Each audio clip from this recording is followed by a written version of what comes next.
ಹೆಚ್ಚಿನ ಸುದ್ದಿಗಳಿಗಾಗಿ ನಮ್ಮ ಚಾನೆಲ್ನ ಸಬ್ಸ್ಕ್ರೈಬ್ ಮಾಡಿ.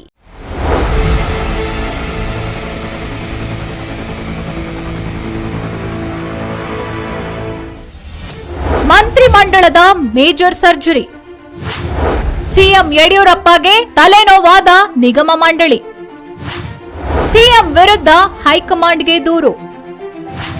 ನಿಗಮ ಮಂಡಳಿ ಆಯ್ಕೆ ಸಿಎಂ ಎಡವಟ್ಟು.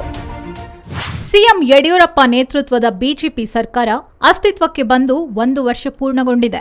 ಈ ಸಂದರ್ಭದಲ್ಲಿ ಹಲವು ಅತೃಪ್ತ ಶಾಸಕರಿಗೆ ನಿಗಮ ಮಂಡಳಿ ಅಧ್ಯಕ್ಷ ಸ್ಥಾನವನ್ನ ಸಿಎಂ ಗಿಫ್ಟ್ ರೂಪದಲ್ಲಿ ನೀಡಿದ್ದಾರೆ. ಆದರೆ ಸಿಎಂ ಬಿಎಸ್ ಯಡಿಯೂರಪ್ಪ ಸರ್ಕಾರಕ್ಕೆ ಇದೀಗ ತಲೆನೋವಾಗಿದೆ. ಆದರೆ ಸಿಎಂ ಬಿಎಸ್ವೈ ಅವರ ಈ ನಿರ್ಧಾರ ಬಿಜೆಪಿ ಪಾಳ್ಯದಲ್ಲಿ ಭಾರೀ ಸಂಚಲನವನ್ನ ಮೂಡಿಸಿದೆ. ಬಿಜೆಪಿಯೊಳಗೆ ನೆಲೆ ನಿಂತಿರುವ ಅತೃಪ್ತಿಯನ್ನ ಕೊನೆಗಾಣಿಸುವ ಉದ್ದೇಶದಿಂದ ಸಿಎಂ ಬಿಎಸ್ ಯಡಿಯೂರಪ್ಪ ಅವರು ನಿನ್ನೆ ಅನೇಕ ನಿಗಮ ಮಂಡಳಿಗಳ ನೇಮಕಾತಿ ಮಾಡಿ ವಿವಿಧ ಶಾಸಕರಿಗೆ ಹಂಚಿದ್ದಾರೆ.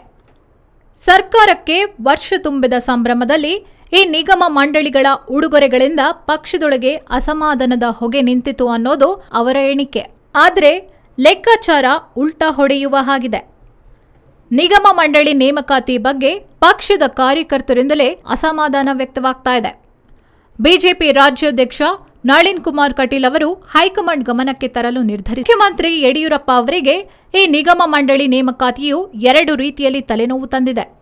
ಪ್ರಬಲ ಸಚಿವಾಕಾಂಕ್ಷಿಗಳಾಗಿದ್ದ ಕೆಲ ಶಾಸಕರು ತಮಗೆ ನೀಡಲಾಗಿರುವ ನಿಗಮ ಮಂಡಳಿ ಸ್ಥಾನವನ್ನ ತಿರಸ್ಕಾರ ಮಾಡ್ತಾ ಇದ್ದಾರೆ. ಕೊಟ್ಟರೆ ಸಚಿವ ಸ್ಥಾನ ಕೊಡಿ, ನಿಮ್ಮ ನಿಗಮ ಮಂಡಳಿ ಕೊಟ್ಟು ನಮ್ಮನ್ನ ಅವಮಾನಿಸಬೇಡಿ ಅಂತ ಕೋಪೋದ್ರಿಕ್ತಗೊಂಡಿದ್ದಾರೆ. ಇದು ಒಂದು ತಲೆನೋವಾದರೆ, ಹಿಂದುಳಿದ ವರ್ಗಗಳ ಆಯೋಗದ ನೇಮಕದಲ್ಲಿ ಸಿಎಂ ಎಡವಟ್ಟು ಮಾಡಿಕೊಂಡಿದ್ದಾರೆ. ಹಿಂದುಳಿದ ವರ್ಗಗಳ ಆಯೋಗದ ಅಧ್ಯಕ್ಷ ಸ್ಥಾನವನ್ನ ಶಾಸಕ ಲಾಲಾಜಿ ಮೆಂಡನ್ಗೆ ನೀಡಲಾಗಿತ್ತು. ಅದು ಸಾಂವಿಧಾನಿಕ ಹುದ್ದೆಯಾಗಿತ್ತು, ಶಾಸಕರಿಗೆ ಕೊಡುವ ಹಾಗಿಲ್ಲ. ಅಲ್ಲದೆ ಅದು ರಾಜ್ಯಪಾಲರ ಮೂಲಕ ನೇಮಕವಾಗಬೇಕಿತ್ತು.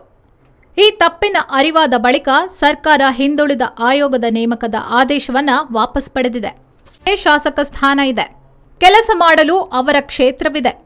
ಆದರೆ ನಮಗೆ ಏನಿದೆ, ನಾವು ಪಕ್ಷಕ್ಕಾಗಿ ದುಡಿಯಲು ಮಾತ್ರ ಇರುವುದಾ ಅಂತ ಈ ಜಿಲ್ಲಾಧ್ಯಕ್ಷರುಗಳು ಬಿಜೆಪಿ ರಾಜ್ಯಾಧ್ಯಕ್ಷ ನಳಿನ್ ಕುಮಾರ್ ಕಟೀಲ್ ಅವರಲ್ಲಿ ಪ್ರಶ್ನಿಸಿದ್ದಾರೆ.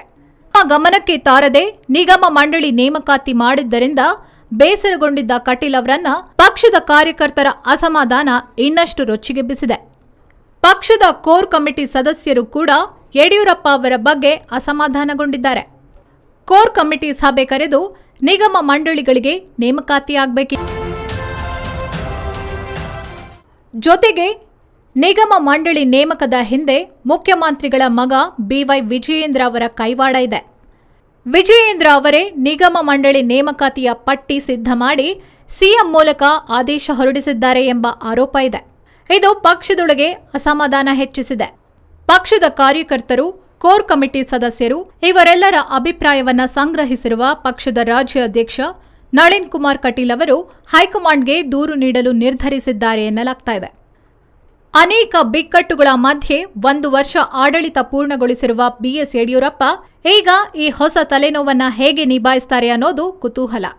ಹಾಗೆಯೇ ಹೈಕಮಾಂಡ್ ಯಡಿಯೂರಪ್ಪಗೆ ಅಂಕುಶ ಹಾಕಲು ಯತ್ನಿಸುತ್ತಾ ಅನ್ನೋದು ಸಹ ಕುತೂಹಲ.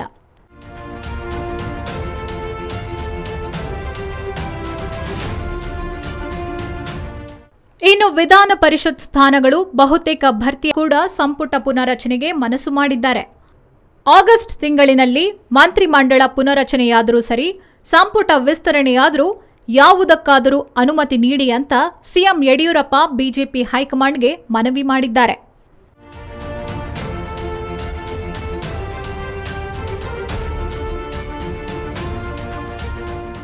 ಸಂಪುಟ ಪುನರಚನೆಯಾದರೆ ಕೆಲವರ ತಲೆದಂಡವಾಗಲಿದೆ. ಕೆಲ ಹಿರಿಯ ಸಚಿವರನ್ನ ಸಂಪುಟದಿಂದ ಕೈಬಿಡುವ ಸಾಧ್ಯತೆ ಇದೆ. ಆಗ ಹೆಚ್ಚು ಹೊಸ ಮುಖಗಳಿಗೆ ಸಂಪುಟ ಭಾಗ್ಯ ಕಲ್ಪಿಸುವ ಅವಕಾಶ ಸಿಗಲಿದೆ.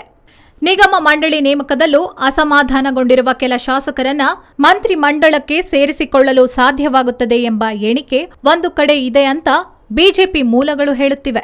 ಇನ್ನು ಸಂಪುಟ ವಿಸ್ತರಣೆಗೆ ಮಾತ್ರ ಹೈಕಮಾಂಡ್ ಹಸಿರು ನಿಶಾನೆ ತೋರಿದರೆ 6 ಸಚಿವ ಸ್ಥಾನಕ್ಕಷ್ಟೇ ಅವಕಾಶ ಇರಲಿದೆ.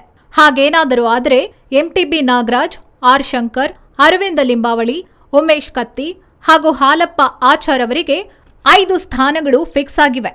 ಇನ್ನೊಂದು ಸ್ಥಾನ ಎ ರಾಮದಾಸ್ ಅಥವಾ ಅಪ್ಪಚ್ಚು ರಂಜನ್ಗೆ ದಕ್ಕುವ ಸಾಧ್ಯತೆ ಇದೆ ಅಂತ ಹೇಳಲಾಗ್ತಾ ಇದೆ.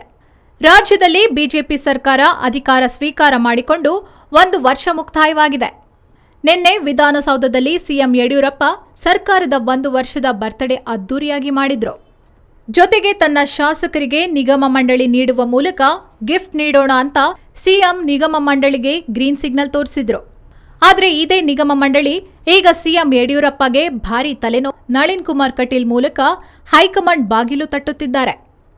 Akash Sonale, political bureau, speed news, Bengaluru.